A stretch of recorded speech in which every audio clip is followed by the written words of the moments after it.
Boys, we have World Traveler over on this week. Welcome back to RMTS as always. It's 175, I believe. I don't know if I'm stupid and can't count this week. I could have it wrong. I could have it right. Who the hell knows? But I guess from what I saw earlier, this was a few days ago for you guys. I'm losing a second co-host to streaming fucking RuneScape. I don't know exactly what the hell's going on. PJ, you were in fucking Mexico and answering me about this small ass podcast. How the hell have you been, buddy? Oh, I've been great. And it's not a small podcast to me. It takes up a massive place in my heart. So, of course, I will always come on RMTS. Of course. And I appreciate you having me. That's the sweetest thing I've heard all year. Thank you. I'm a sweet guy like that.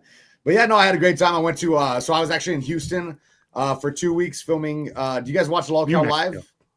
New Mexico. I'm not into LolCowLive, but Zach keeps up.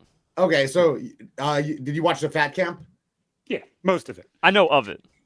Yeah. Okay, so originally I was supposed to be there to be like one of the trainers, but I was a little bit late. I was a few days late to it.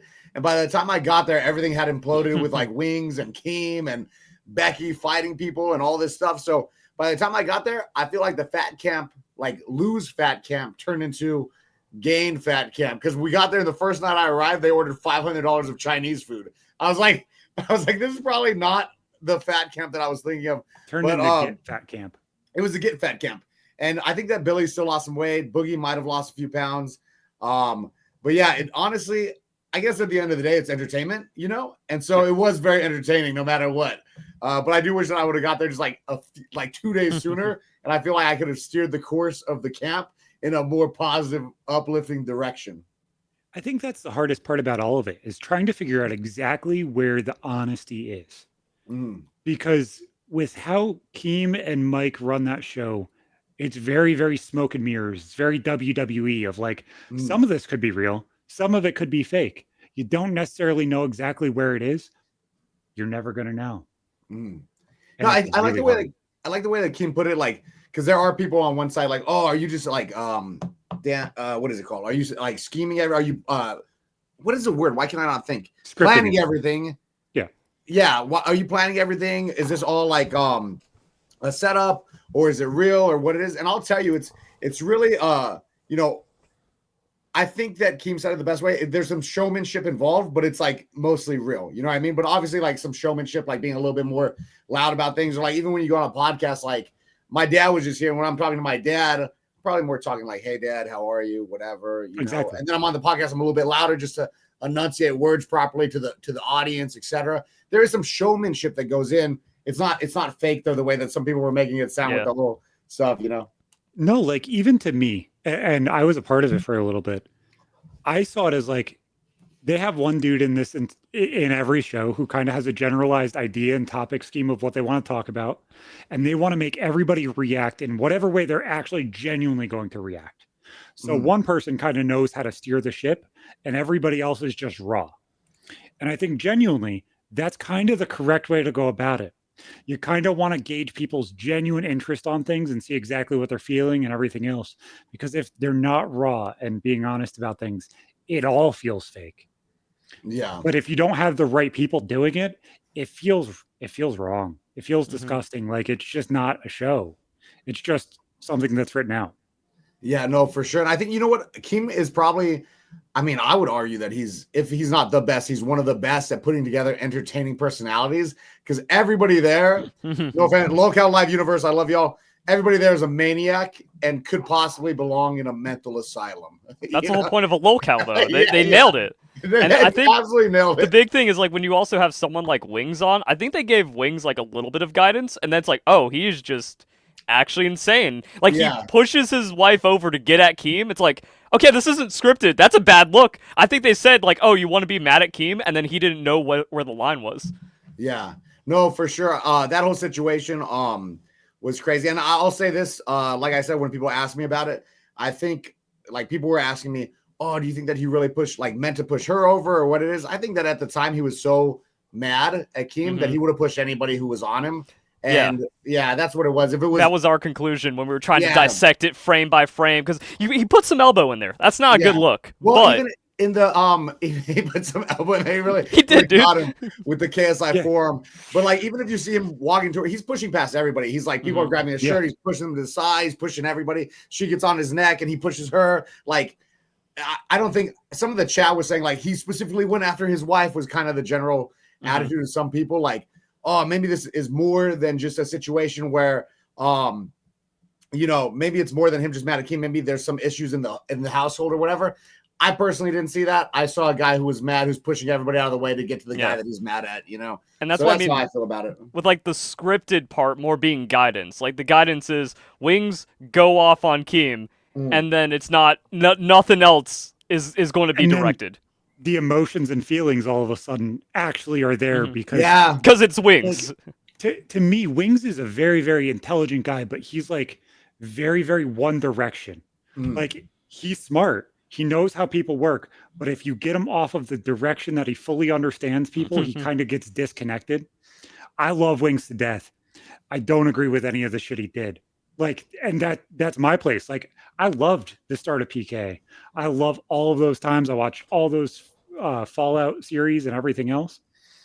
But this, like, it's almost like it shows exactly what kind of mental illness he has. It's like you got gaslit really fucking hard and you bit every single bit of it and threw a fucking match on it and hoped that you could hold it back, and you went completely black and you just lost it on everybody. Yeah, you can see it in his face too. Like when people are asking, like, you know, do they think it was calculated or whatever? But you see in his face that he was like totally lost in the moment. He was like literally seeing red type of moment, you know, where definitely blacked out, just pushing everybody over, trying to get to Keem, all that stuff. Nothing was pre-plotted about his it wasn't a premeditated push, you know. And people want to take that too far, like, well then what happens when the cameras are off? He's just like that all the time. It's like, no, he got riled up. Yeah, probably all the time. He's probably just like actually very chill and playing video games. You know what I mean? We're talking about the guy who thought he needed a passport to go to fucking Chicago. So let's be honest here. He was probably super, super high fucking anxiety, which is why the clip with Twiggy happened. And he's on edge. Can he probably be a slight asshole? Probably. I wouldn't be surprised if in certain contexts he comes off very, very aggressive. But do I think that he's openly doing that all the time? No. But it's really hard to put past the whole act of, okay, that's obviously not scripted. You don't script in fucking abuse of your significant other. You don't script DV. And like, you can even see that shouldn't have been the script. What, last week where she puts him through a table. Like, as a whole, I was really actually proud of how Keem handled that as somebody who watches and somebody who's somewhat in the circle of like, hey, some things I say are actually heard. And it's like, but you kind of worked away all of the fucking grace you got by, like, they're dealing with shit actively. And I completely understand making a 95% of life a joke. I get it. But why you would have Kelly put him through a table to make it equal? Like, who the fuck does that repay? The fans. I don't know, but it was funny. Exactly. That's the entire thing. It's like they are the clown show. They are the zoo animals for this show, for the content. It doesn't matter what else happens. I wish that you would have jumped on him with like a people's elbow more, you know? Exactly. Like I said, That'd be sick. Need to equalize it. Yeah, that's my point, though. Is like, if you're going to sell it as it's equalizing, it's not ever going to be. Exactly. Eye for eye is exactly how you want to teach people how the world works. Yes. No, that's good, actually. I think that they say something in the Bible like, if somebody takes your eye, you should also take their eye. It's the right thing to do. Right? Is that the Bible? Well, it's almost Easter. We need to, right? Just make it all equal. No, actually you take both eyes because you have to. Oh, yeah, that's what it is. If somebody takes your eye, you take both their eyes. The Bible. And if they pick the Bible. Jesus. 0. Yeah. Jesus 0. What a great quote. Oh, fucking hell. So how's the show been going? How is everything? It's been an interesting time, bud. It's been an interesting time. It's been fun. So these are doing them weekly or whenever, mostly weekly. But that's funny because normally Zach opens up every show by going, "Boys, it's been a crazy week. And then like we actually go 10 minutes before someone asks like, "Hey, how's it been?" So we made a record on that. I am just grinding. Are you Monster wearing Hunter a Wilds came out. dog collar? Is that a Yeah, I wore this Yeah. last time. I wear this every time. Oh, okay. Yeah. Well, now I know. All right. It's my Pokemon vibe. Oh, nice. Is that a Pokeball on it? Yeah. Oh, very good. Okay, this makes sense. Yeah, and then I I was playing Monster Hunter Wilds all last month. Have you been playing any games? No, I have. Yeah, Bro, about the content. I have not been playing that much. I played a little bit of Warzone this last week, and I just got back. So I was in Houston. I was doing LolCowLive, and then I went from there. I went to San Antonio for a couple days. I have family in San Antonio, and then I went down to Del Rio and Acuña, Mexico, and saw some more of my family. Hung out there for like another maybe 10 days, 12 days, something like that. And really just kind of vacation. My family owns gyms down there. So I was down there just like hanging out. My cousins are my best friends. I grew up here with them. And then they moved back to the family home a few years back. So I go out every couple months, hang out, work out with them. I actually, they were on Squid Games. So they were on the Squid Games, the challenge series. So I went down there, brainstormed some new social media stuff with them. And we got them on another show. So they'll be on an upcoming show as well. Another very similar to Squid Games type show that I cannot speak about because I'm under NDA, apparently, friend DA. But yeah, so it was fun. And now I'm back home and it feels nice to be back in Vegas. I just did a launch party for a new drink on Saturday. Man, you've always got cool projects going on. Bro, always project. Tomorrow I'm going, I think that I'm speaking at the university out here tomorrow. So yeah, I've just been back to business, back to the old grind, you know? Feels good to be home. That's why I love fucking talking to you. You always got some weird ass fucking story about how you're doing something absolutely mind blowing in Vegas. And you're like, yeah, it's a normal week this week. I'm meeting Mike Tyson. I got family going on Squid Game. Yeah, no big deal. I mean, shoot, happens. You just remind me. I'm going to write something on my little sign because I forgot that I have to make a call tomorrow. We're doing a deal for Happy Punch. So we've been working with Power Slap, UFC and Power Slap. Yeah. So we've been working with them. And it's been going really well. So I have to have a follow-up call with them tomorrow because I think we're going to be doing a big thing. I might be fighting on Power Slap, which is crazy. Would you shave the beard? No, I would not. I actually would grow up bigger. Exactly. As a little cushion. That's why I asked because there's always that like preconceived idea that beards somehow help dealing with punches and slaps. I wonder... I know there's science behind it, but I wonder. I don't know. That beard doesn't seem regulation to me. No, this is too much. No. We got to make it bigger, and I'm gonna maybe I'll destroy. Maybe I'll like shape it in a way so that my chin looks like it's over here. Throw them off. Bro, that's cheating. That's cheating. It's mostly mental warfare though. But yeah, so I might be fighting on that. Upcoming news about fighting stuff.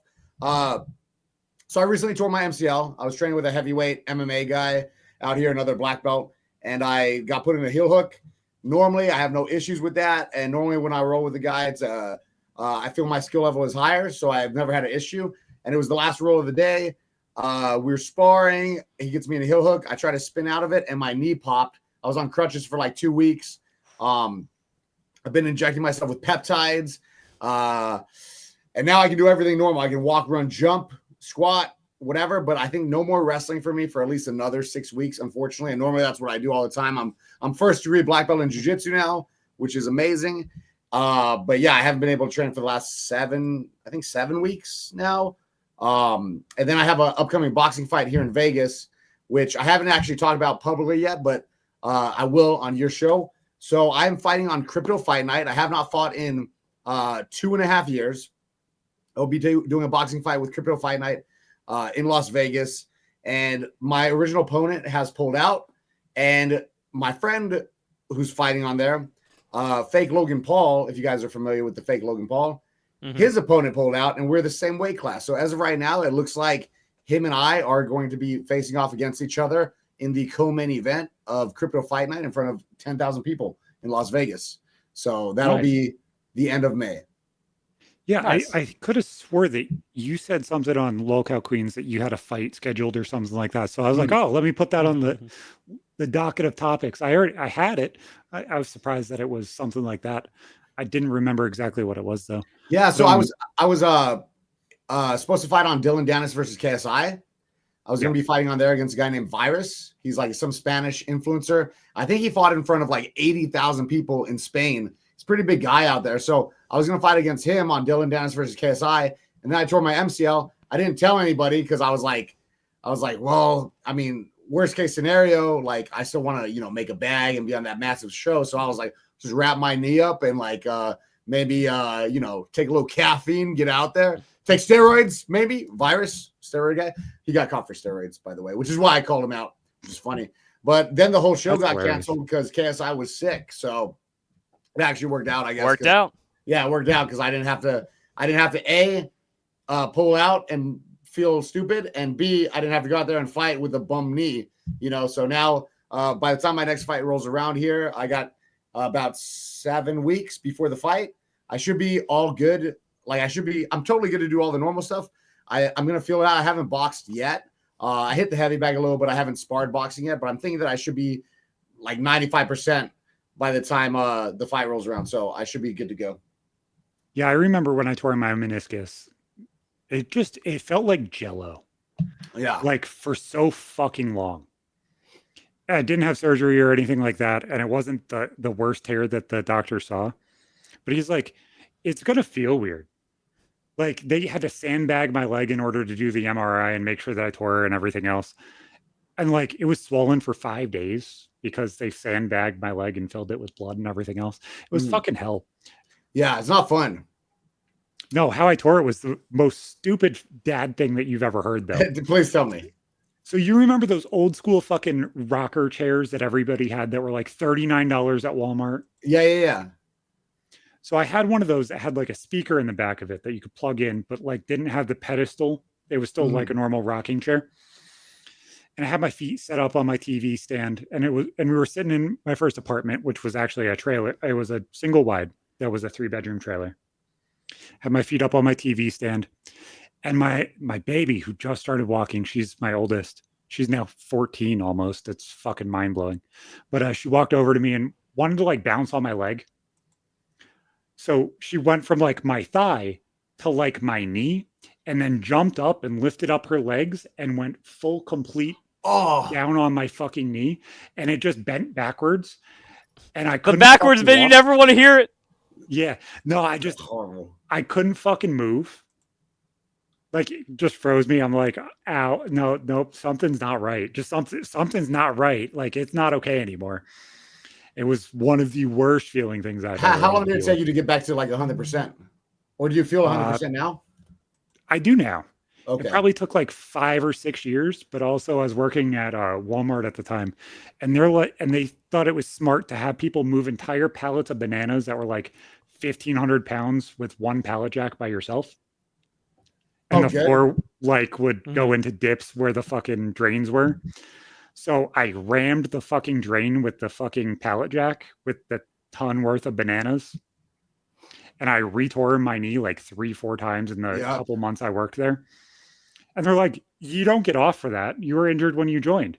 It's like, fuck you. That's not how that should work at all. That's not how that should work. It's so funny. People get injured in such weird ways. Like, granted, I got injured fighting, which makes sense because I'm like, you know, squabbling with another human being, and the guy was big as heck. But one of my friends, she tore her MCL because she was out at some rock and roll show, and she was dancing, and she had like big boots on. And I guess like, I don't know what happened. She said that like she kind of rolled her ankle or something, but ended up tearing her whole MCL and having to get surgery. I was like, what a stupid thing to happen. Almost as dumb as the kid jumping on your knees. You know, that's pretty bad too. Yeah. So people get injured in funny ways.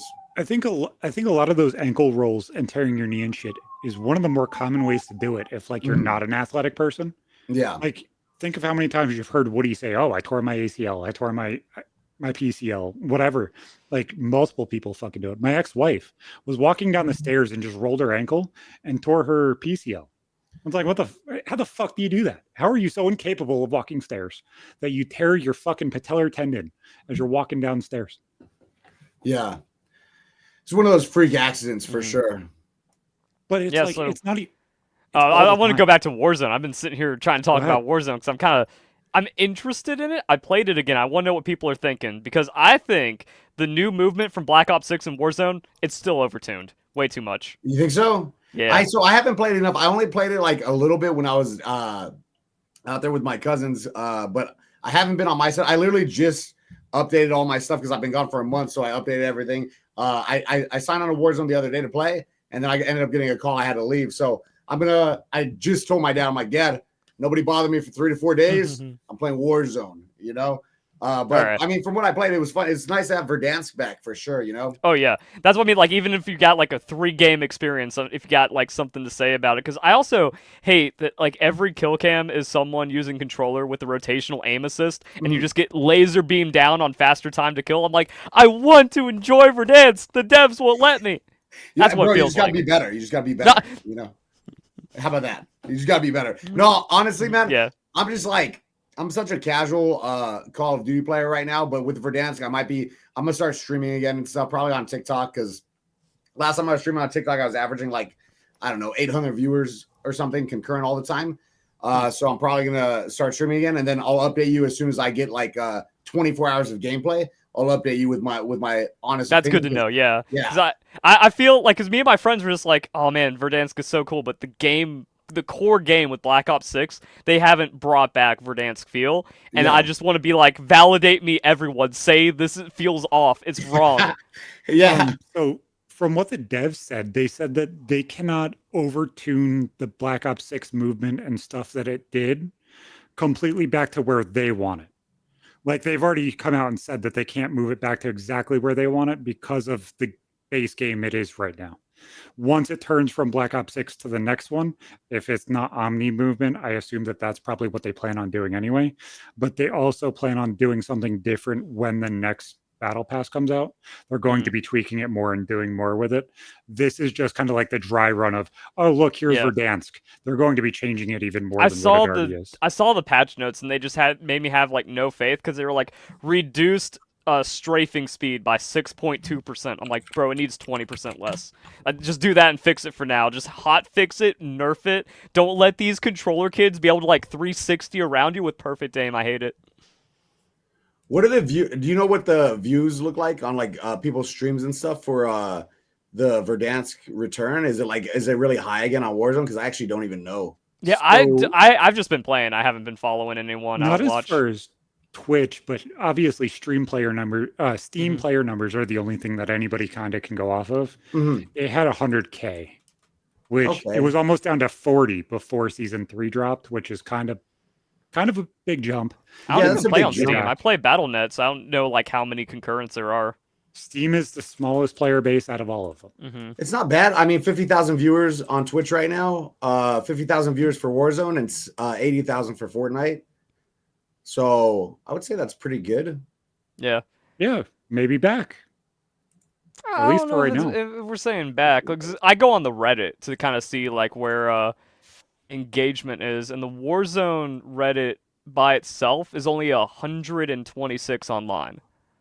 So I think everyone's just kind of either like way too in it, or they're just like, I played a couple games and it needs work. Yeah, feels good. It's been years. I like all the memes that I've been seeing about like bringing the old squad back, and they got a bunch of old guys. They're like, bro, that was 4 years ago. That's not me anymore. That's the crazy thing. We were talking about the before times. I thought Warzone came out in 2019. I was just like, that's a pre-COVID game, right? That's not a heat of COVID game. That's a pre-COVID before times game. No, only 4 years. Yeah. Bro, it was the best. What was the last Call of Duty before COVID? Say it again? Black Ops 4 was the last Call of Duty before COVID. Yeah, in 2019, right? It would be 2018 into 2019. 2019 was Modern Warfare, and then Warzone came out in like March. Wow, bro. That's so crazy how long ago it was. That's insane. Also, the timeline doesn't add up for me, because Animal Crossing on the Switch was like the COVID game, and I did a lot of videos about that because I'm a Nintendo gamer. I was like, wait, how did I play Animal Crossing and Warzone at the same time? And I No Life both. No, there's like a year missing somewhere. Yeah, I existed in 2 planes, and now the Mandela like converged into one at some point. Damn, the simulation. Yeah. Those times really make you fucking feel weird, because you go from absolutely doing nothing. Because I had my neck injury right before COVID started. The timeline of my neck injury and COVID was the weirdest fucking thing and the most lucky thing that I've ever had happen to me. But like, I almost died. How lucky. Well, yeah, 20%, but like a legit 20%, not like everyday life 20%. But like you have me getting my neck injury, going out of work, then workers' comp fucking me and allowing me to go on unemployment the week before fucking COVID money hits, and then everybody gets paid $600 a week on top of their fucking unemployment. So I was clearing like fucking $3,500 a month just on unemployment, and then had workers' comp payments coming too, which was 75% of my wages. It's like I'm crazy. gonna. And then I made too much money and didn't even get Biden bucks. Then I got a medical exemption because of the baby, because she was in the NICU. So it's like I can't even complain. I don't even have to do the workers' comp work. I don't have to do the unemployment work. It's all easy right now. But yeah, it was video games and sleeping. Yeah, no, pretty much. I was just grinding TikTok, playing Wars. I was playing Warzone and Fortnite every day and just grinding TikTok. Honestly, for all the stuff that I don't like about the whole lockdowns, I will say that it was a fun time for gaming. You know? Well, yeah, because the only thing people do was stay inside, watch videos, and game. So Yeah. as a creator, it felt pretty good. Bro, I think I gained like 1 million followers in that like couple months. It's crazy. It's like if you're not looking at growth, everything's the same. Yeah, I'm mostly just like house. in the grind to try to get back as much as possible, because I've been like dislike botted for 7 years, and eventually that just crushes you. So I'm really fighting it right now. Like I've sat in the chamber just kind of like waiting for throughout all the COVID era. Like, all right, gonna get all my energy and we're gonna try to get through this. Get it back. Yeah, no, for sure. Because it's impossible. Like once you get dislike botted like 80% on all of your videos for 5 years, YouTube says, oh, you're just garbage. So I'm trying to like work it around that. Like Nintendo Switch 2 maybe gets me a little bit, some other things. Or also I'm just like hoping I wake up to that email from Google that's like support saying, hey, we're finally going to address this. Because every time I talk to support, they just say, dislike botting isn't real.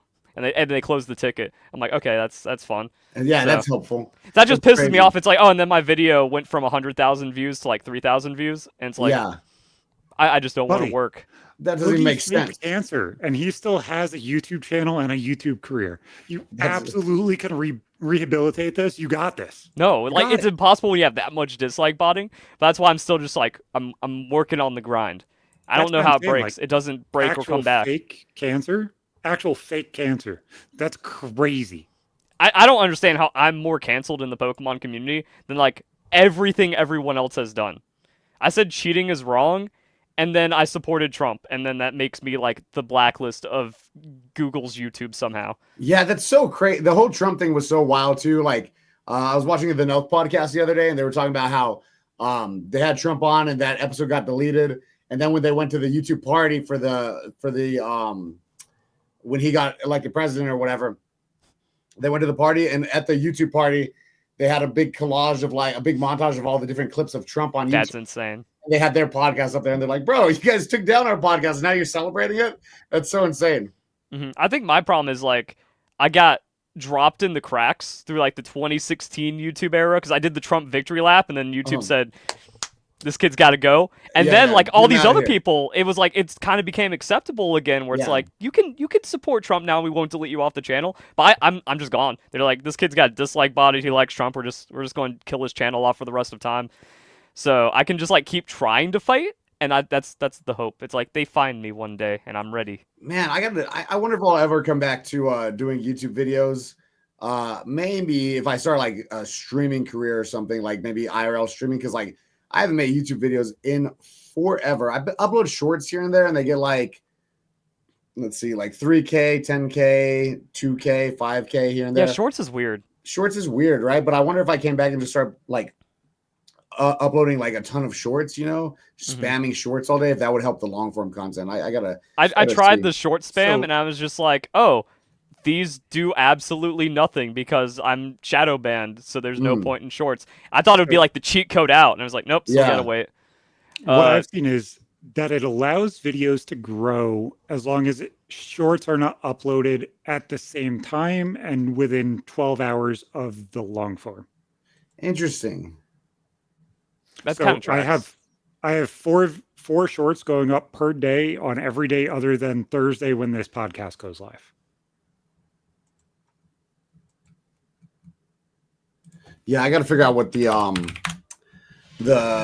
algorithm is for these. Your stories and stuff that you used to do, if you put gameplay over them, even if it's fucking brainless Leafy Minecraft 2.0 jumping shit, Yeah, you would fucking knock it out of the park. that's kind of a The game play, would be actually. over.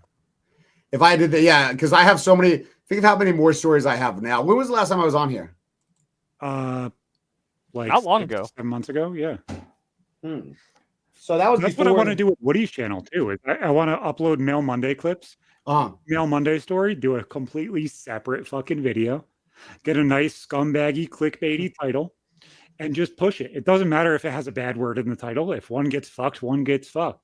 You have fucking 5 more this week. Just run them. Yeah, I mean, I think that it's a great, because honestly, like when I'm scrolling, the stories are something that I like. The stories with the gameplay behind it. Somebody being like, and then he found out that his daughter was at home, so he went there, and you'll never guess what happened. And I'm like, oh, these are all like minute-long clips. It's so easy. I used to tell like 30-minute-long stories on YouTube. Was like, that plaque right there is from my story channel, 100K subs, like from just telling stories. And I would go like long-form story content and all that stuff. The minute-long ones are very like easy, So that might be a play. 5 minutes. You got 5 minutes now. I don't even want to do 5 minutes. I want to do 1 minute. I want to do a 1 minute quick story, Shorts are 3 minutes, so you can kind of like push that up to 3 now. But what I did try, and I just tried this on my original channel that I was uploading on was I put gameplay with the podcast playing, like old school podcasts, like old school PK and stuff like that. Just see what it would do. Clickbaity title, person's name in the title, just see what it did. Out promotion, some hit, some didn't. It's like there's a possibility there for something, but it's like it's such a coin flip of whether or not it wants to do something. Whether or not it snags the algorithm. Well, my problem is like it's impossible when dislike botted to my degree, so I'm just like, I think that was a banger. Either I don't understand the algorithm, or I do, and I don't know what to do about it. So I just keep throwing stuff out there and just trying to stay alive. Yeah, I think that's the best thing, right? To get it back is just like literally keep spamming uploads on that. Like when I was growing on TikTok, I was doing 3 to 5 videos a day every day. And if I was doing that right now, I guarantee you like that one of them would snag. Like even if I, like, let's say I upload like 30 videos a week, for sure, at least like, a handful of them are going to hit. And, like, that was the pre-dislike botting. Like I was dialed into the matrix. I was jacked in and I could see it exactly where it's just like, I upload this kind of video on a Thursday, this kind of video on Tuesday, and this is my Saturday video. Every single time I know it bangs. Yeah.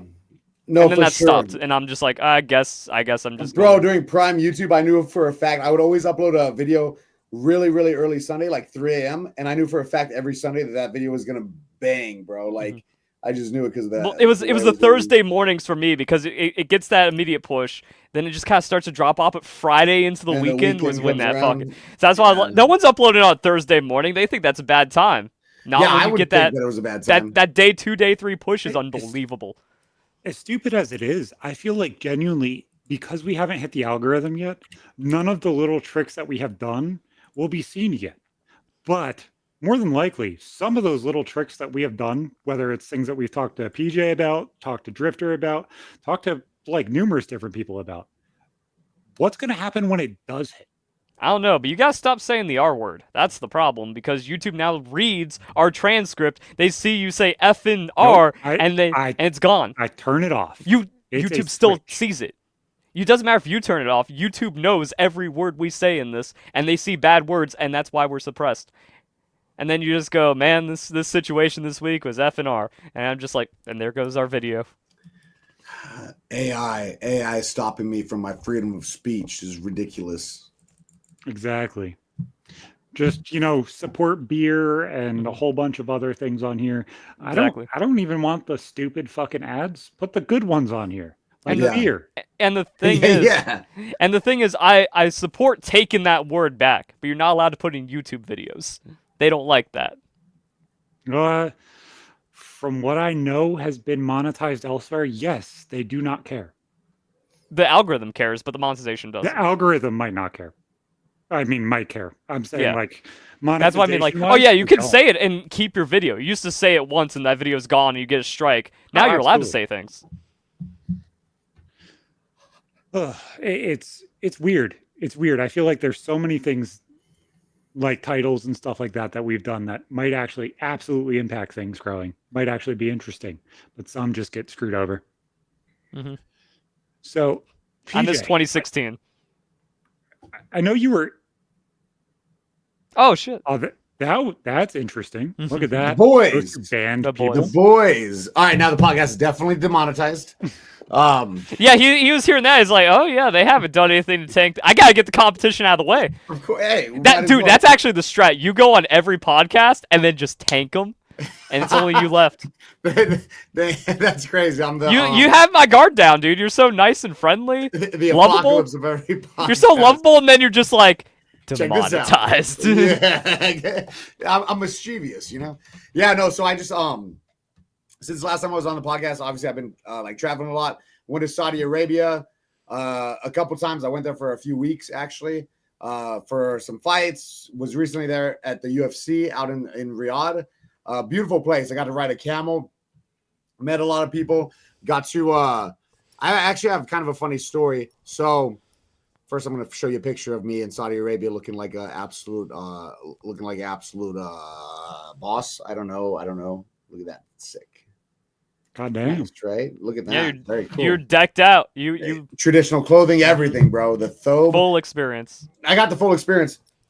I was Was out that there. like a Wearing pants hookah or underneath something? that? Yeah, hookah. Say again. Were you wearing pants underneath that? I was actually wearing pants. Yes, it was a little chilly that day, so I wore some sweats underneath. Yeah, Nice. but I think traditionally you're not supposed to. I think it's like boxer That's shorts. why I asked. Mhm. I wanted Yeah. to ask, like, is it comfy? Super comfy. Honestly, if I could wear it all the time out here, I would. Because, like, I know I made the life choice, especially after I stopped working in stores and stuff like that. I was like, dude, sweatpants, pajama pants, that's a life upgrade. 100%. Going to no boxers and sweatpants was an even better life upgrade. And Life then could it's be like, so good. dude, Mhm. is wearing Muslim garb the next step of like comfort? And it's just like, It really is. And to be honest with you, I'm in Vegas, and if I wore that out, I'd be the only one wearing that. But at the same time, maybe people would be like, "Oh, who is that guy? Some sort of prince?" You know? Yeah. He's like good care of me out here. And speaking of princes, so I was out there for the UFC, and I went to the event. Then afterwards, we were going to like a little after party, and one of the guys that was with us, super nice guy, he had sandals on, right? And he didn't have any shoes. He just had sandals. He's like, bro, does anybody have an extra pair of shoes? I don't want to go to this after party and be the only guy there, like in sandals. Like, it's not. I was like, everybody's wearing the same thing out here. It's all that traditional dress. Like, no, I mean, I guess the shoes is where you kind of make your statement, you know? Mhm. But at the same time, that dress goes all the way to the floor pretty much. So you can't even really see what you're wearing underneath there. But the guy was like, oh, I really, I needed some shoes. Does anybody have them? And I had brought an extra pair of like Air Forces. And I gave them to him. I was like, hey, you can wear these, whatever. And he's like, oh, thank you so much. And he was very, very nice and gracious about accepting my offer to wear my shoes. We ended up being the same size. Then the next day, I texted him. He's like, bro, I'm leaving. I have your shoes. I want to get them back to you. I was like, brother, it's a gift. You keep them. Just whenever you wear them, you think of me. And it turns out this guy's some like Dubai royal family guy. And he's like, hey, whenever you're actually out in Dubai the next time, you can come to my place. You can stay at whatever house you want of mine. And what's your favorite car? Do you like Ferraris? I was like, yeah, they're great. And he's like, all right, you can drive one of my Ferraris. I was like, because I give you shoes? Bro, I'll bring you another pair of shoes next time I come out. It's just the gesture out there goes a long way. Forget guest room, guest house. A guest house is crazy, right? And the after party we went to, it was weird. It was like, I don't know how much I can say on there because they said it was very like under wraps. But the house itself that we went to was strange because it was like, it wasn't an office building, but it wasn't a house. It was somewhere in the middle. And I was like, what is this place? Like, do people live here? And they're like, no, this is just our hangout spot. I was like, this is your hangout spot, like where you just come to have like your after parties. And they're like, yeah. And I was like, how much does this place cost? And they're like, oh, it's a $320 million property. I was like, and nobody lives here. It's just your hangout spot. Like, it's just office building down the street. Yeah. Like, the only thing that I've ever thought about in this entire life that even remotely compares to that is like Hex's optic hex quarters. Yeah. And it's just like, yeah, it's the $2 million fucking place on this floor in this town. And that's the only thing that compares. It's like, what the hell is that? That's so crazy because that's actually utilized for like business, right? This place that they had was like something that it seemed like we only use it on Saturdays. Yeah, we only use it when we have friends in town and we like have a little get together with them. I was like, and that's just your $300 million get together spot. Oh, sick. Okay, that's cool.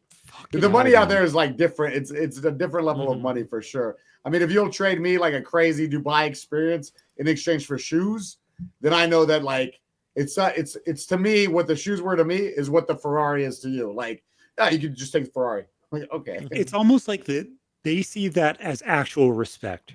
They don't try and make it equal to what you did. They try and make it equal to what you gave up. Right, like the gesture. I give you $100.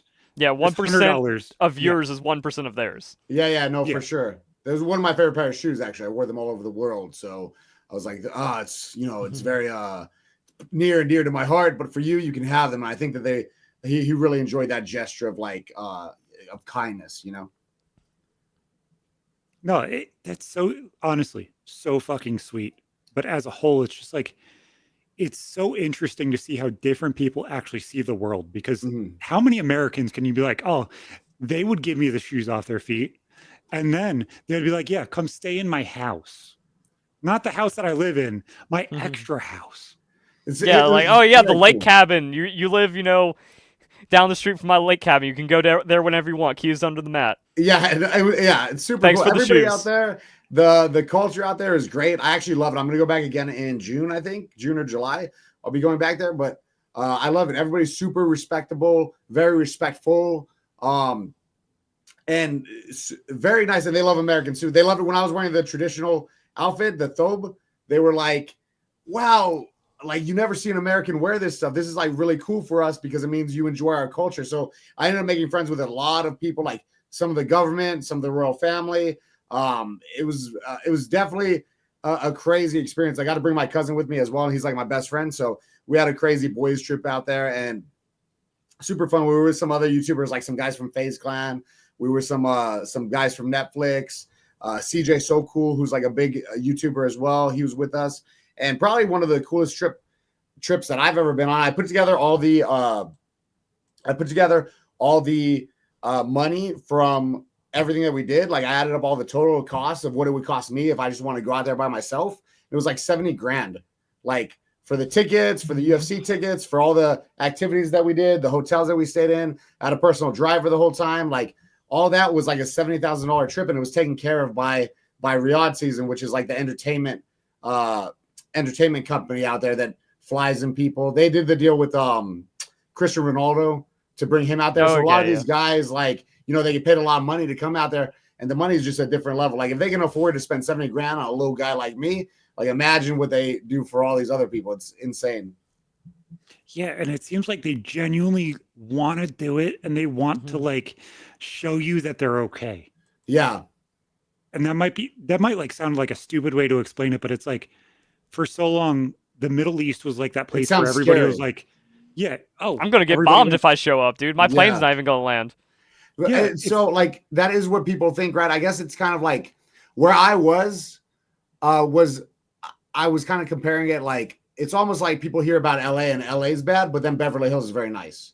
So I was like in the Beverly Hills of the Middle East is probably a good description of that. And those cities look fucking beautiful. Oh, it's super beautiful, amazing place. Like, actually amazing. If at some point in the future I'm able to do this, I'll probably I'm working on getting a golden visa out there, because for content creators, they'll do that. Like, if you have a certain audience or whatever, they can give you a golden visa. So I'm working on that. I already talked to like my lawyers and stuff about that, which is very cool.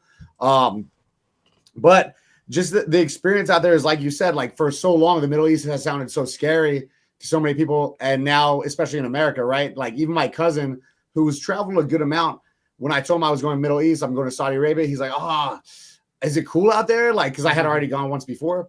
He's like, oh, bro, I don't know. That sounds kind of wild. And then we went, and he's like, oh, this is the best place. And everybody's so nice.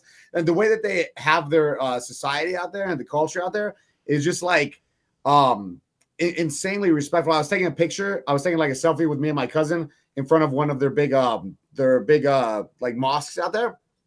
And some guy came up, and I'm gonna be really honest, he looked kind of homeless, and he came up and he's like, let me get a picture of you guys. And I was a little bit hesitant to let him have my phone because I'm so used to like, you know, homeless people out here. I'm like, kind of sketch. If I'm in LA and some guy comes up and goes, oh, I'll take a picture for you, bro, and I don't know him or whatever, I'm like, is this dude gonna run off with my phone? But anyways, I let the guy take a picture, and then he was super nice, talking to me for a couple minutes. And then we were the government official who was actually kind of escorting us around. He was giving us like a private tour. He had gone to talk to somebody, and then he came back, and I told him about that. And he's like, oh yeah, out here, like nobody will ever steal. Nobody will ever do that because the punishments are big for people who steal. So know that like petty crime out there is really like heavily enforced. So you get like a bunch of people who are never doing anything bad, never stealing. Is that culture shock? It was a little bit culture shock, but in like a really good way. Like it made me actually, yeah, it made me like actually, because you hear about how strict it is out there, or how like you hear about things like, oh, women can't drive. I saw 0 accidents, by the way. But you hear about stuff like women can't drive, or, you know, if you steal, they chop off your hands or whatever. There's public executions and stuff. And that all sounds really scary to us. But then you go out there, and because of those harsh punishments, you actually end up with like no crime, no homeless, nothing like that. So it was very cool. And then right after this, they showed us the guy walked us over to a place in front of the castle that was like a big square area, and there was some kids playing soccer in there, and there were some people selling stuff. And I was like, oh, what is this for? And the guy told me, he's like, oh, this is for like celebrations. And I was like, oh, interesting, like this big public squares for celebrations. Okay, cool. And then later on that night, I went and I Googled like where we were at, and the place is called Chop Chop Square. It's where they did public executions for the last 1,000 years or whatever, and they just stopped doing public executions like I think like a year or two ago. So I was like, oh, and you told me it was for celebrations, which I guess technically like that is a celebration some way, I guess. But that if you would have just told me Fortnite name I've ever heard in my Chop life. Chop Square, bro. Google it. But like, if you would have just told me this was Execution Central, I would be like, oh, this is sick. Like I would have thought that was cool, you know. But I think you didn't want to like scare us. Yeah, but that name is so fucking Fortniteized. It's hilarious.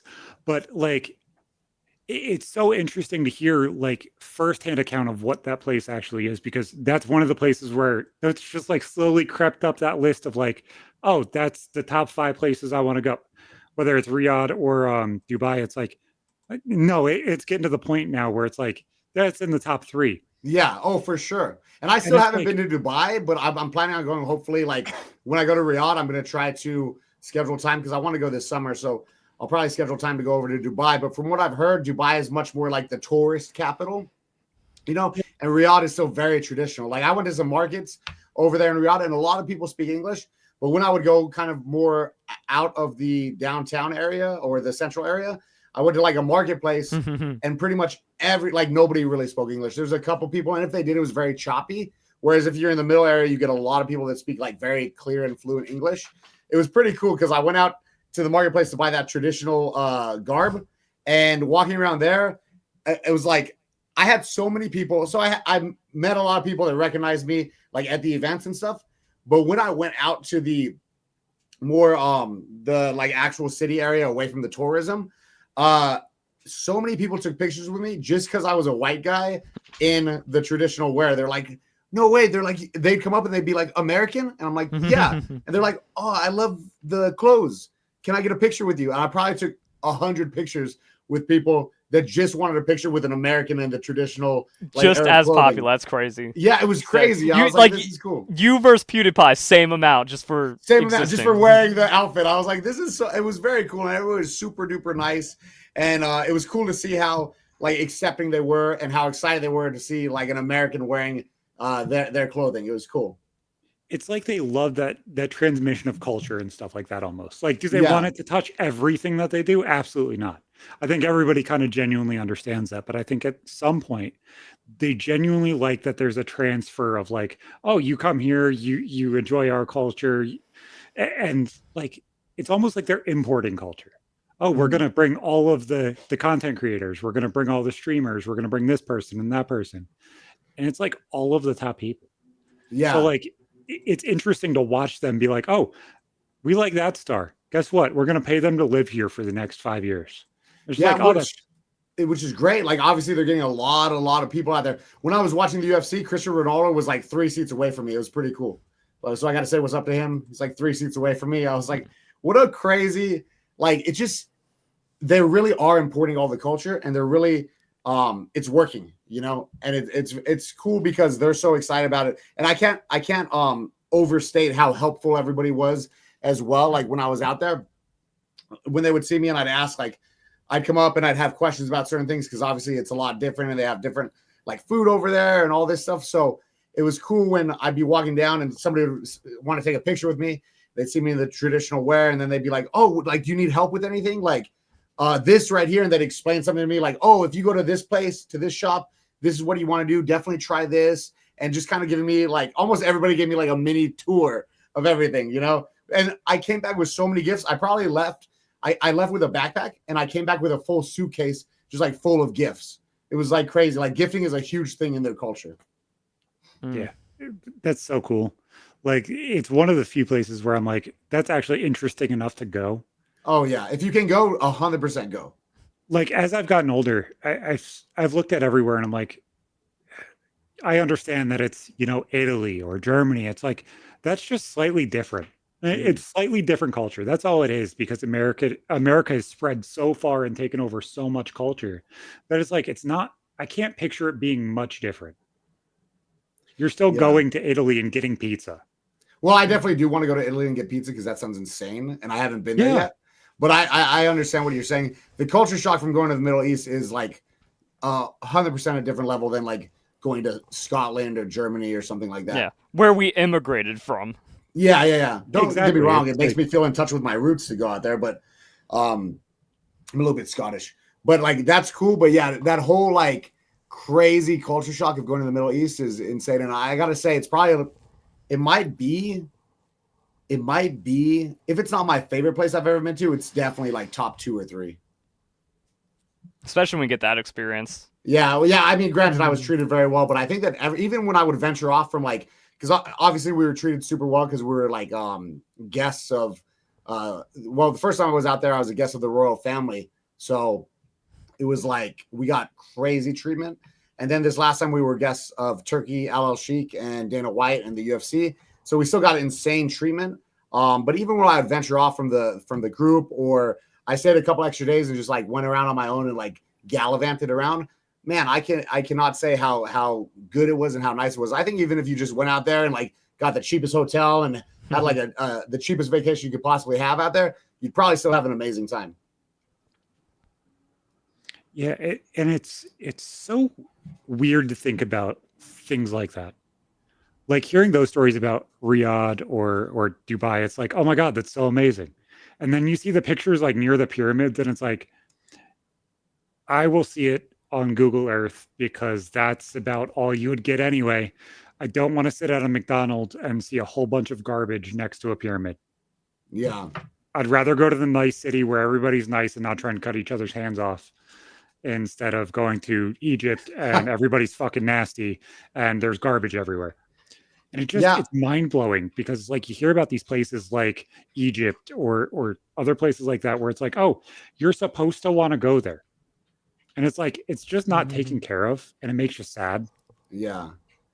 And in Riyadh too, they have a place called Boulevard World where it's pretty much like Disneyland, but instead of it's like Disneyland with rides and all this stuff, but each area of the park is a different like country or city or something. So they have like it's like Epcot. I was about to say, so it's Epcot. Yeah. So I've never been there, so I don't know, but I'm assuming it's something similar. But there's like Tokyo, Japan, there's Paris, there's Italy, there's the US, there's Egypt. So like I was just there. This is Japan. Like that's a Japan street out there. Then they have like a mini Paris out there. So they got the mini Paris. Oh wow, that actually looks like a street in Paris. Right? And then they have like the pyramids. How was the American one? Did you feel at home or were you just like, oh, this knockoff? Right at home. Look at that. Las Vegas. That's in the US one. So it's cool. They had like a Texas barbecue. They had like burgers. They had when you walk into the American one, you walk down a freeway like that looks like one of our freeways with a big green sign, and then you walk up and there's like a cop car there right in front. Of course, the American cop car is staple of American society, right? So with like how obviously that's for the foreigners. That's for the people that come there, so that way they kind of have a place of their own and a home.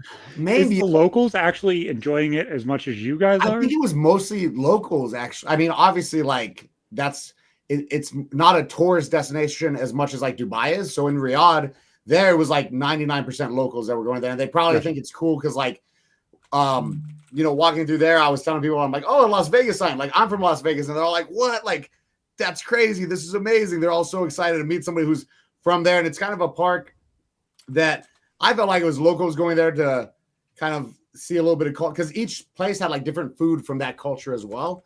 So I felt like it was more of a, I mean, I'm sure tourists go there. It seems to be the big entertainment spot, but yeah, definitely like a lot of locals.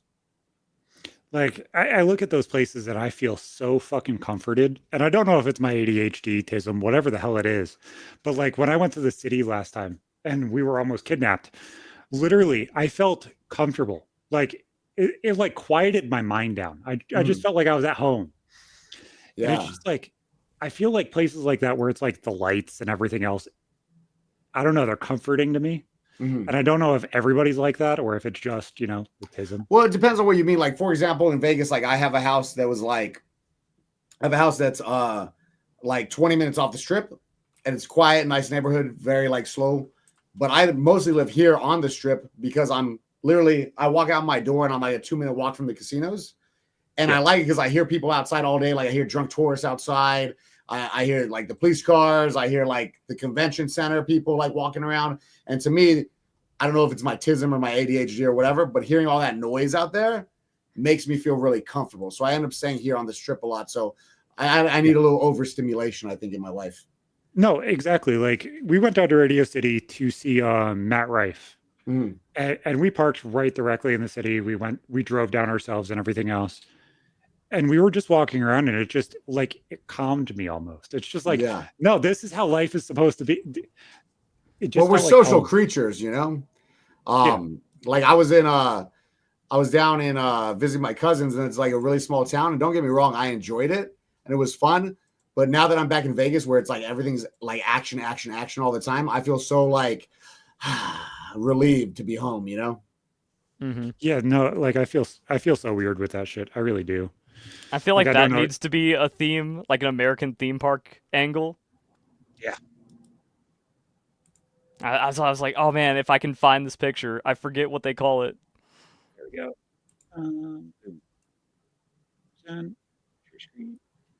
Almost. Yeah, it's loading. There we go. That. Just turn that into like an American part of a theme park. Right. Whole experience. Yeah, they really need to work on the American side there. There should be like 2 or 3 different ones, because there's like this where it's like small town off a freeway.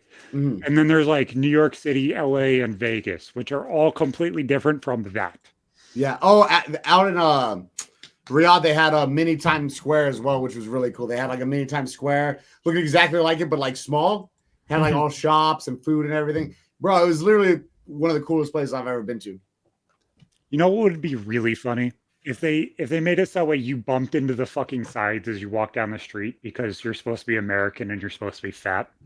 So it's like they made everything miniature size. So that's funny. You're just uncomfortable.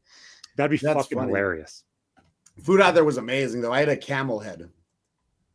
You ate a camel head? I can't wait. I was just like, that took an extra second to be like an actual camel's head and not some name for something, not a Rocky Mountain oyster, not just a straight up camel's head. Yeah, I thought it was going to be a camel toe joke. And he's finding the picture to demonetize us even more. No, it's cooked. It's a food. It's like eating a fish. It's okay. Is that how they convinced you to take a bite? Yeah, it's like a fish.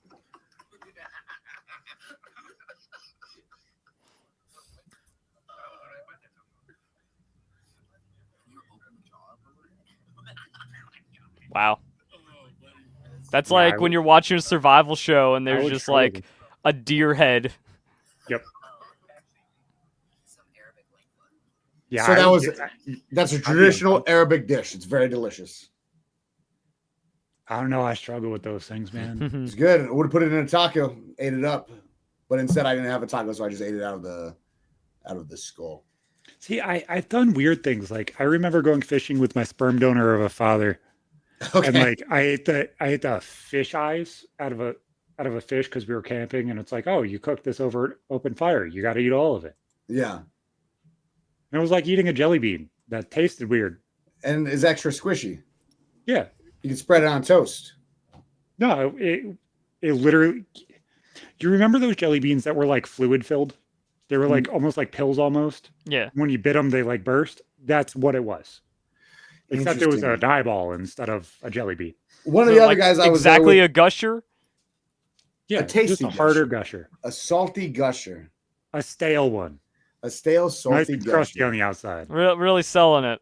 It's good. I'm not selling it. I never said it was great. I just said that I did it. So I didn't eat the eyeball, but I was with a kid. Did you guys ever watch the show? Did you ever watch Shameless? No. So there's a kid from Shameless that was there that ended up becoming like one of my besties. I still talk to him like every day. And he actually ate the eyeball out of the head. And I was like, I'm not going to do that. I ate the tongue, He ate the eyeball. It was a little, didn't look that tasty to me. Yeah, the only character I know from Shameless, there's two of them. There's the chick who's like an 8 out of 10, but like looks like she would fit in any fucking like government housing complex because of that show. The chick with the brown hair. And I never watched Cameron Monaghan. And then there's Cameron Monaghan, who's the red-haired dude who also is in Gotham. And his Joker in Gotham is absolutely fantastic. Ooh, yeah. So the kid Ethan, he's the kid from the show, like the youngest one on the show. If you ever seen it, I don't know. His name's Carl, I think. Yeah, no, you're selling me on going to the Middle East. Yeah, 100% do it. Like literally drop everything you're doing right now, buy a ticket, and go. I wish I had that money. I'm not that rich. I'm I too don't make dislike 10 to botted. 15 G's a month. I wish 10 to 15 G's a month sounds fantastic. As he's sharing Instagram pictures. It's me on a camel. Yeah. I thought you were How long tied were up you for there? a second. I was there for like maybe a total. I went twice and I was there for a total like maybe 3 weeks. Okay, because I'm like, man, you got a lot done. If it was just like, Oh, yeah, you were just speed running. I wanted to hear something crazy like, 5 days. Just like fucking live a lifetime of that in like 5 days. Every day we had like so much to do. Like every day we went to the dunes of Arabia out there, which is where we rode camels. We shot bow and arrows. We went on this crazy like dune buggy ride where I'm not kidding. It was like beautiful, but also it was incredibly scary because we were like going down hills, like literally straight drops down hills and stuff. But those guys are all professionals, so I really believed in them. But it was definitely like it was beautiful though. So have you done those things in Vegas too? Because obviously a lot of that shit's out there too.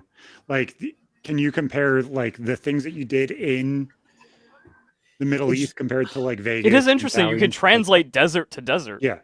Yeah, no, I kept making that joke out there when I would be out there. I'm like, people ask me where I'm from. I'm like, oh, I'm from Vegas, which is literally here, but opposite. Like, you know how here you can't drink or gamble or do anything haram? Vegas is a desert where you That's do what you have to say. haram. Just like, yeah, exactly. I'm from haram this. Yeah. I'm from Haram Riyadh. So it's like exactly the same, but different. You know what was interesting to me about the desert out there? Out here, you get a lot of like the cactus, rocks, lizard kind of desert.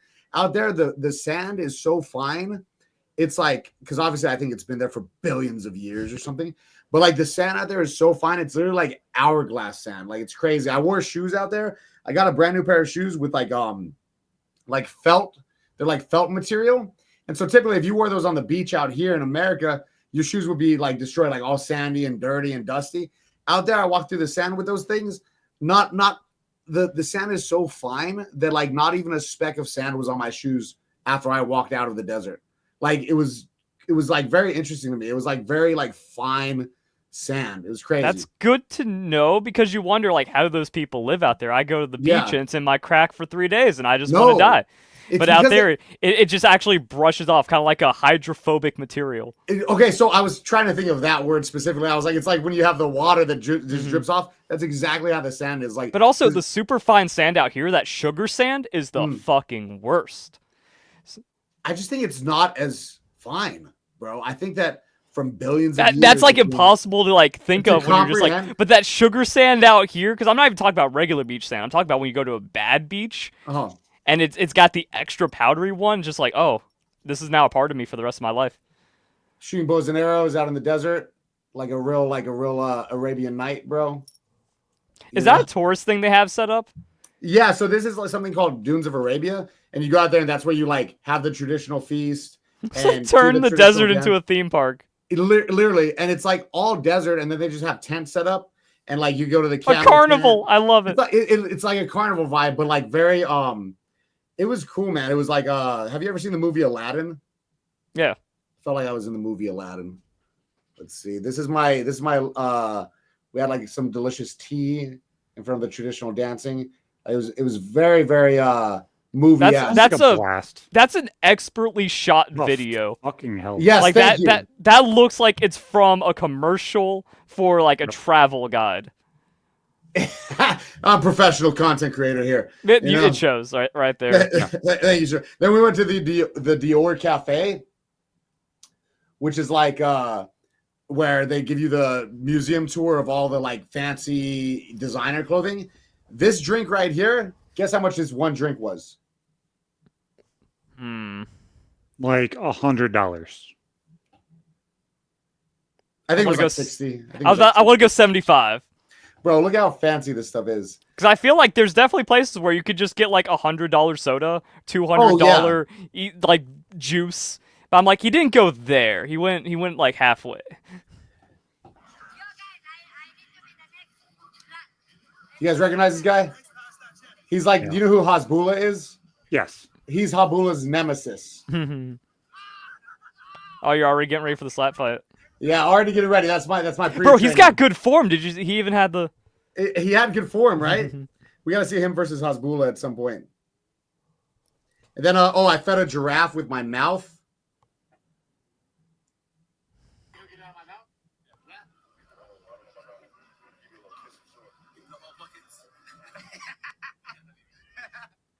Very cool.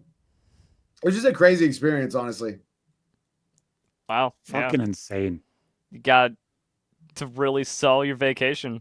Great. I really did. This is probably what they wanted. They're like, let's treat him good so he tells everybody to come back here. I mean, it's all a part of the plan. Like, you go on the podcast, you talk about how great the vacation was, then you say and do things that get that podcast demonetized after all the promotion. Of course. And you're just on top. And then they bring it back. It's my typical setup, you know? But yeah, no, it was really really super great. Yeah, no wonder you can't play games. Like, it's my struggle being a Pokemon content creator because like no one understands Pokemon these days. It feels you've played in the past though, right? Yeah, you know of Pokemon. It's the largest franchise in the world, but no one's with Pokemon right now. Yeah, that's true. It's so weird how it's like everyone knows. I can talk Pokemon with anyone. What's your favorite Pokemon? You got one. Cubone. See, it's that easy, but I can't go any deeper. And crazy thing, it's not even a common one. Yeah, exactly. You got the deep cut. You didn't say Gengar. You didn't say Charizard. Well, Cubone. I was like, he remembers. He's actually really recalling Pokemon. Yeah. No, it is true. It's not like it's like so what's a good word here? It's just so Pokemon is so broad now. Like you said, like anybody casual can talk about it, but if you really want to talk about Pokemon nowadays, like you really, it's too much for most people to probably keep up with. I think too. Yeah, is, but it's also one of those things. Like, yeah, but if you made that your tism, you'd definitely be able to keep up with Pokemon if you cared about it.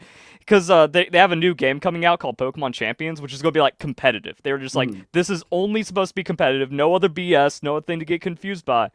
But only Pokemon fans care about. I'm like, I want everyone to understand and get into this. Yeah. Because competitive Pokemon's cool. It's like, what do you mean you can play competitive Pokemon? It's like, oh, all that shit just goes deep where you actually battle people, and it's like Giga Chess. Yeah. Where like if you're good at Pokemon, it's just different, and no one finds that interesting. I hate it. Yeah, I don't know, man. I miss dude. I mean, granted, we all kind of, if we've been doing YouTube forever, which I know you have, I miss 2016, 2017, 2018 YouTube era. Yeah, God, so good. 2016 was best. Like, oh yeah, I think I told you my theory the last time you were on. Or maybe I told that to Drifter. So my theory is like the reason why everything got so crap is because of YouTube like manually deleting Leafy. After that, they had to change their entire algorithm to never let anything organic on the site. Because if they lose control like that, they can't have it. Yeah, I know. It feels like, and maybe we're being unks right now or whatever, but like, damn, bro, it really was so good back then. It felt like everybody was kind of unique and people were actually like popular. Whereas now it's like, there's so many kids that came over from TikTok or whatever it is that have 1 million subscribers, or all these YouTube Shorts guys that like nobody's really a fan of. They just have like a lot of subscribers. Felt like people really had like crazy fan bases back in the day, you know? Yeah, and also I think you can actually have deterministic content. Now it's like whatever TikTok farming garbage people are doing to exploit the algorithm. Back then it was organic. It's like, I make a good video, I'm getting at least 20,000 views as a no one. Now you either get 500 views or 500,000 views. Yeah, and there's no in between. There's no fair reward to content. And I feel like that's because YouTube can't let the algorithm be free like it was. Leafy happened, Logan Paul saw a dead body, and then Adpocalypse happened, and YouTube went, we are now manually curating every person that gets over 50,000 views. That's it. It's just like soulless content now. This show's been bitched about for the same exact fucking thing. Oh, you've had Wendigoon on here. You've had Harley on here. You should be receiving thousands and thousands of views.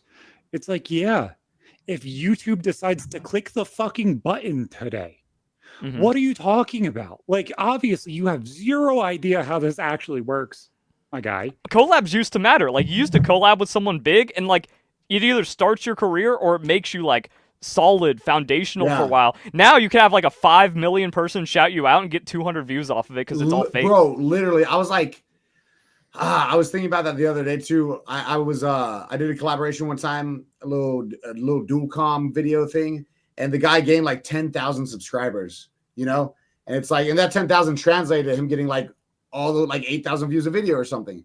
And now, you know, you see some of the biggest guys, like I saw one of my homies has like 7 million followers or something, and he's like legitimately big. And he shouted out a company, and I think they got like 800 followers from it. And it's like, man, it just does not have the power that it did back in the day. I guess because it's just so like saturated now, and like everybody shouting out somebody or whatever.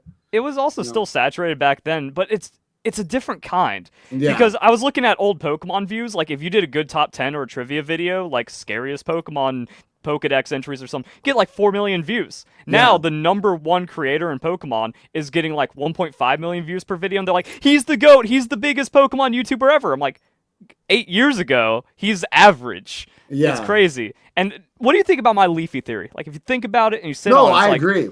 Once they deleted Leafy, they killed off the algorithm. Like, it's impossible to function now. Yeah, no, I 100% agree. And I was talking with Keem about it too recently, just about how like YouTube is so, it doesn't feel organic like it did back in the day, right? With like Leafy and stuff, and Rice Gum, and you know, iDubbbz and the Paul brothers and all this stuff.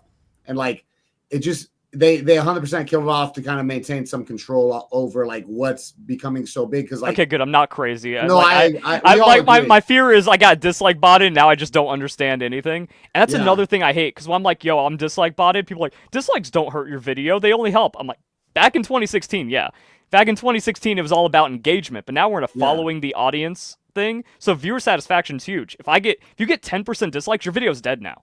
You're not allowed to go below 9% because it has to be a clean, perfect video. It's just so weird, man, because I feel like I could start a new channel tomorrow and have 1 million subscribers in like 2 months.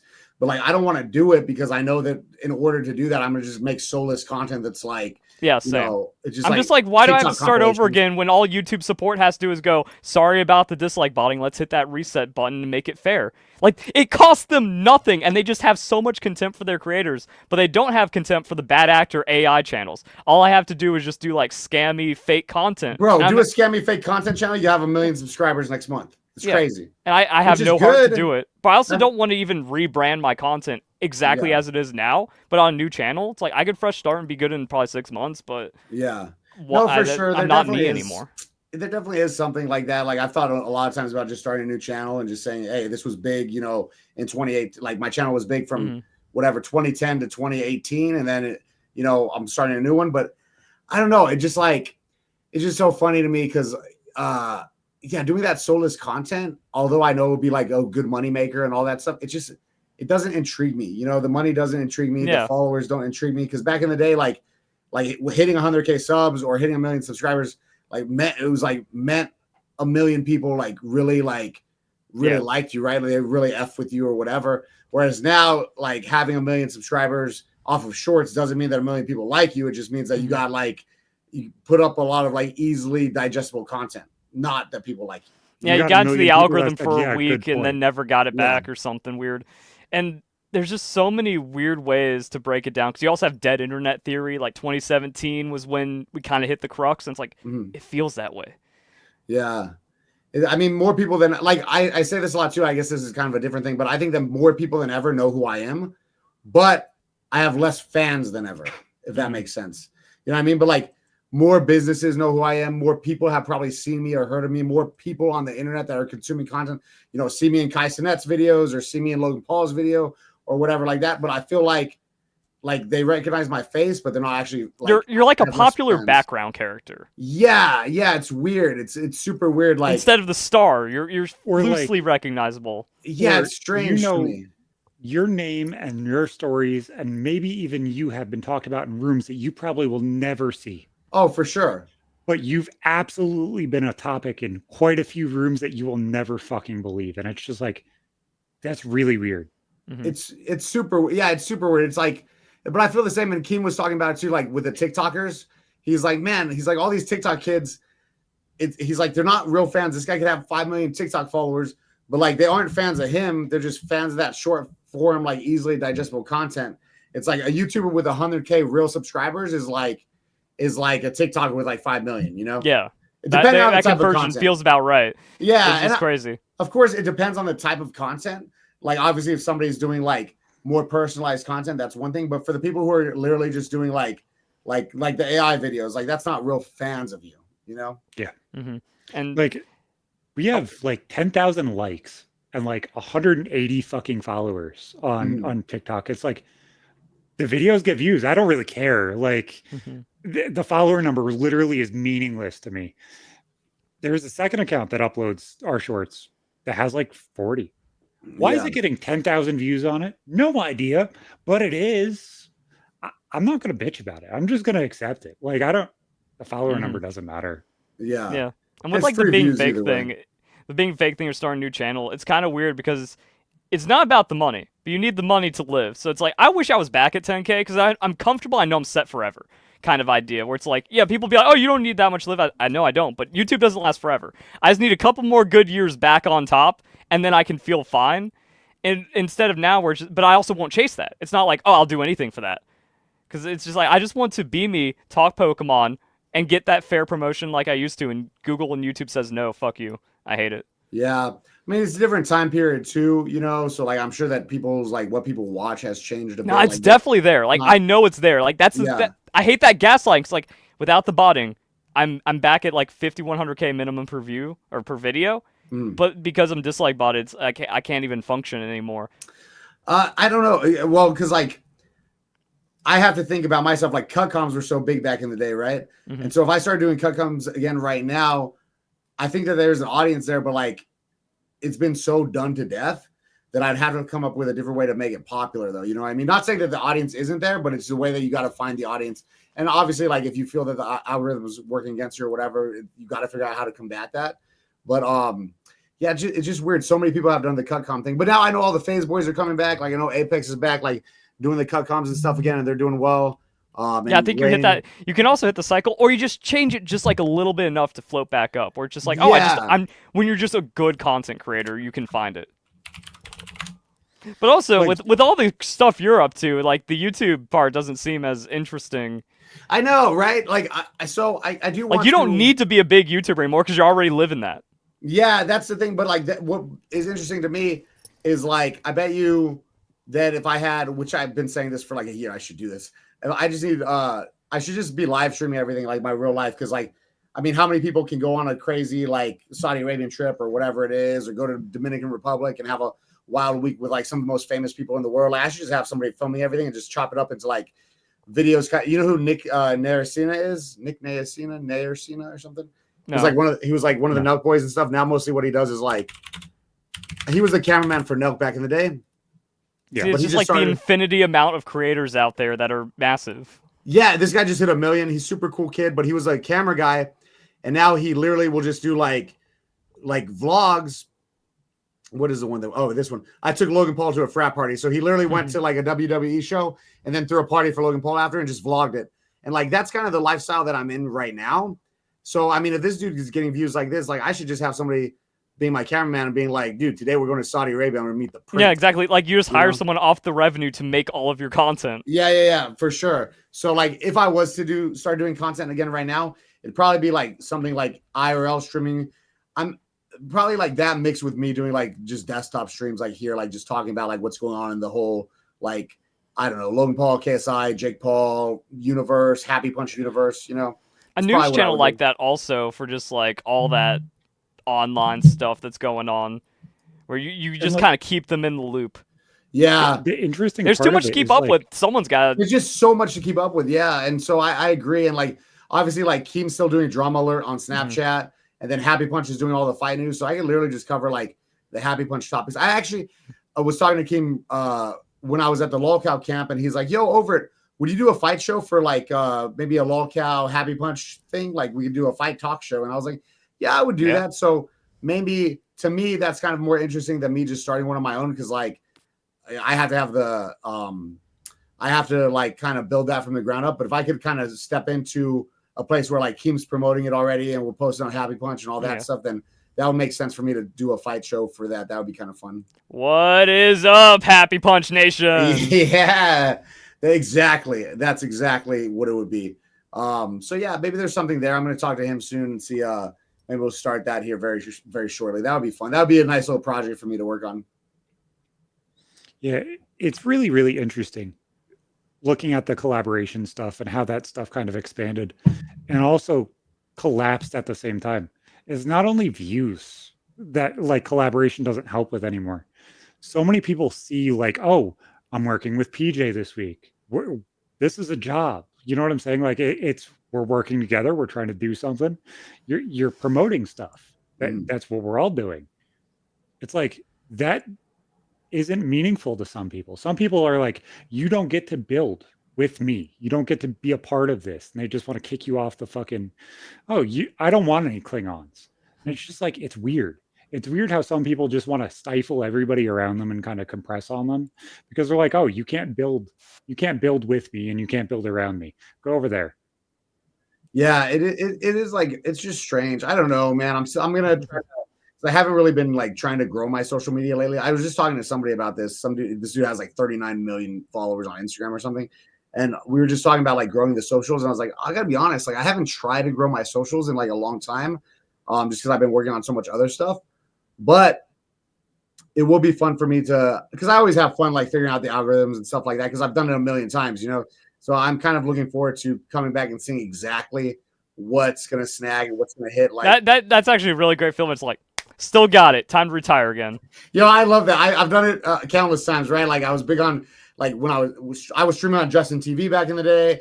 I did YouTube. I was one of the first on TikTok. I was doing Twitch for a while, and like I've hit all these like I've done all this where it's like, oh, I still got it. All right, cool. So I'll just do it again. You know, I did it before. I'll do it again. Why not? I still got it. No, it's so weird. And obviously, this is a positive that I think all of us will love. Trump proposes the removal of income tax for tariffs.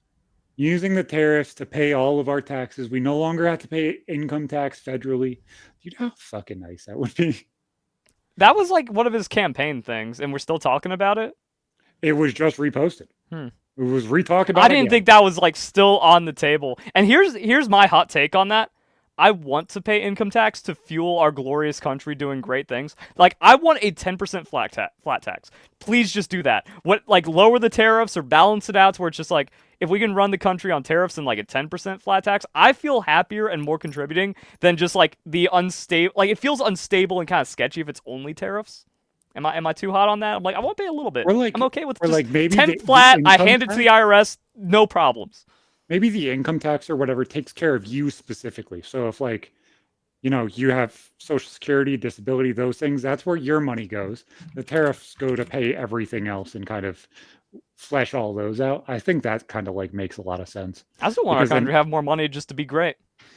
Yeah, I thought it was interesting. It was in Twitter's top topics, and obviously we have PJ over here running companies and everything else and running through fucking Saudi Arabia, and it's like, oh, there's money there. I know it. And it's just like, oh, it would be nice to have more in my fucking pocket. Yeah, I mean, for me personally, I think that it sounds like I don't pretend to be some like really big, smart money man or whatever. I got popular playing Call of Duty. I really don't know what's going on most of the time. But I mean, I think that sounds great. I would love an elimination of income tax in exchange for those tariffs. And I would say that if somebody's going to do it, like obviously a better business mind than me, because I'm not a multi-billionaire, would be Donald Trump. And if he thinks that is a thing that can make sense, that will work, I mean, I'm not opposed to trying out because I hate taxes. That's why I'm just like, there's no way it's possible. Like, even if it is, I want that 10% cushion. And then, like, no problem. Just be like, the government knows how much you make. They just send me the bill, I'll fill out the check, and I'll just be like, it sounds right. I think I made around 10 times that. Here you go, don't bother me. Make everything great. Make America great. Why is it so based on whatever numbers I put on a sheet? You should absolutely know how much. Because of lobbying from like TurboTax and H&R Block and stuff. That's why, so they get paid. They make their billions off of us not knowing what the government knows. But yeah, so the biggest news story from this today is 4chan's gone and was hacked and taken offline. I have no idea if it's coming back, but obviously Verlis absolutely hates 4chan. I don't. I love 4chan. I thought that's where all of the fucking hate came from originally. No, the hate came from other creators trying to tear me down because I was number one, and I'm against cheating. Wasn't 4chan like because I was never really like on 4chan or whatever. Obviously, I'm around like internet memes and stuff like that, so I'm very aware of it. But didn't they say like it was owned by a bunch of interesting people or something? Did you see all that or no? I didn't. It was like they're like these guys are people that own like government sites and stuff. The people that own 4chan were like also like. Yeah, I think I saw posts that were just like, it's hilarious that 4chan was actually just a government honeypot the whole time. Yeah. So I was thinking a bunch of like conspiracy theories about it. See, I think the breaking news is too early to know like what's a troll, because that's all 4chan's known for is trolling. So what's a troll and what's actually legit and what actually comes out is like, oh, it literally is this person's tied to the CIA and they are busting people now. That would be crazy. What a yeah. Oh, 4chan got hacked and exposed an operation by the U.S. government. So the government investigated itself and found no wrongdoing. Yeah. I don't know. Bro. See, it's a very interesting story, but we're just slightly too early on it. Yeah. And it's so interesting because of like the... Oh, here, admins are exposed and doxxed. Some of them are owning .edu and .gov addresses. So like I've just been seeing this type of stuff all day. So I don't know what this all entails, but it seems interesting. Admins are feds. That's not good. Especially when, this was supposed to be the place where everybody did their dipshit bullshit. Yeah. This is the place where everybody went to do their private shit. This is where they post like their illegal content for points. Yeah. And it's just like, oh no, the free speech absolutist of me is like, I don't want to say this, but I'm kind of happy it's gone. I'm flying back to Las Vegas. You are back in Las Vegas. Oh yeah, but I was also flying back here. Yeah, and I was sitting next to a big. I just saw this tweet for myself, so I was just I was flying back. I was sitting next to a big burly man, so it was really hard for me to get comfortable, And finally, the last like hour of the flight, I fell asleep, and I woke up to see to girls screaming. I saw some girl hit some other girl with a bag, and I'm on the flight, and I was like, I don't know what's happening. And then the guy next to me, they made him stand up and walk away, and then they put the girl who was in a fight with this other girl right next to me on the plane. And the last like 45 minutes of the plane, she's yelling about how she's gonna beat up the flight attendants and all this stuff. She's yelling like, "Oh, I already been in jail before. Like, I don't care. Like, you better stay on my face. I'll beat these flight attendants." And so they notified the ground patrol or whatever, and they're like, "You're gonna be arrested upon landing."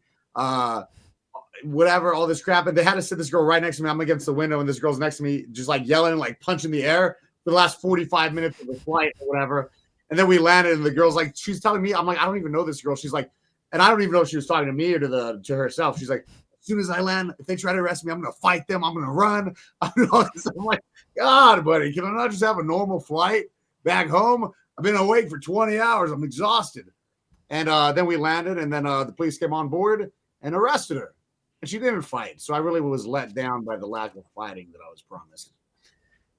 That's my story. It's pretty good.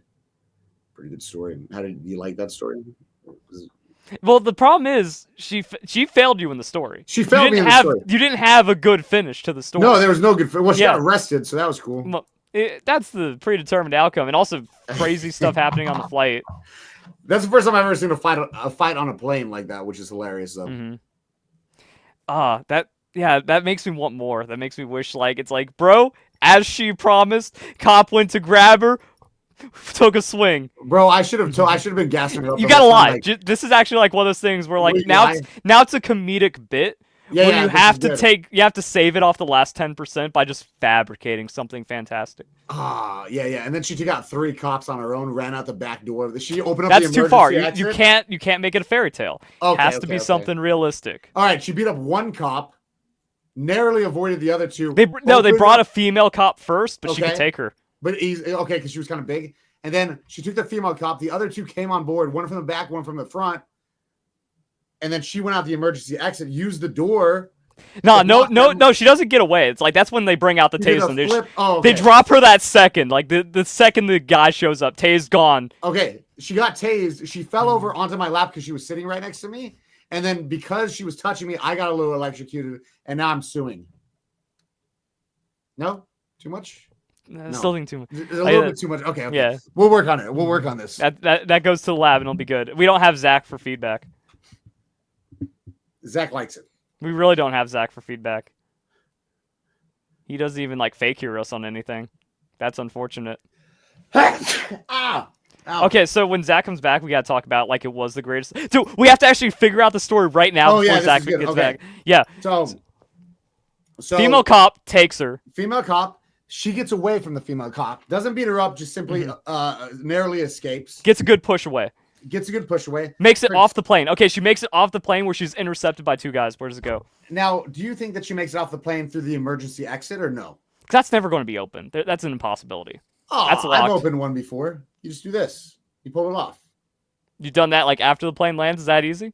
Yeah. I went through pilot training. You just pull it off like that. Yeah. Okay, she goes for the door. She opens it, and then they rip her back in. And then she uses the door above her head and hits him with it. Too much. Can it do that? Yeah, you can. Yeah, so the door on the plane is like, it's like 4 feet. You just pop it off. You take it off, and it's relatively light. Everyone wants to imagine that there's actually something preventing that from just being anyone can pop anybody it off. could do it. Anybody could do it.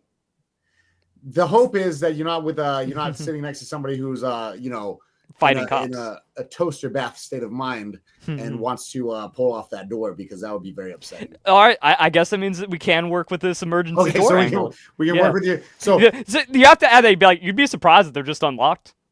They are. Have you not? Do you travel a lot? No. Okay. So yeah, I'm going to show you a video of somebody taking off this emergency door. But when you see something like that, you're like, oh, that's a 1 in a million anomaly. The one time they forgot to lock it, or it was already faulty. Lock. No one wants to believe it's always like that. It is. Look, here, there's 80 million videos. Passenger opens plane door mid-flight. Now you have your own passenger opening door mid-flight story.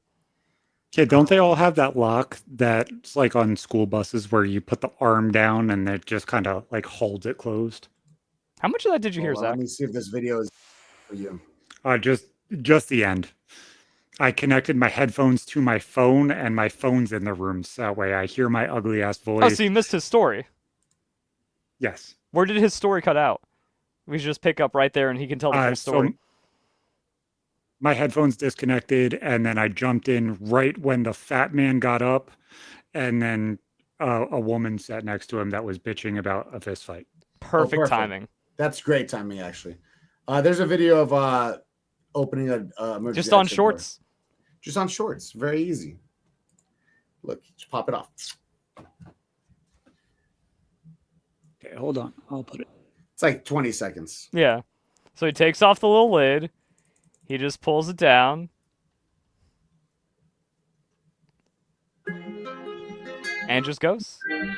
And someone is sitting in front of that the whole time.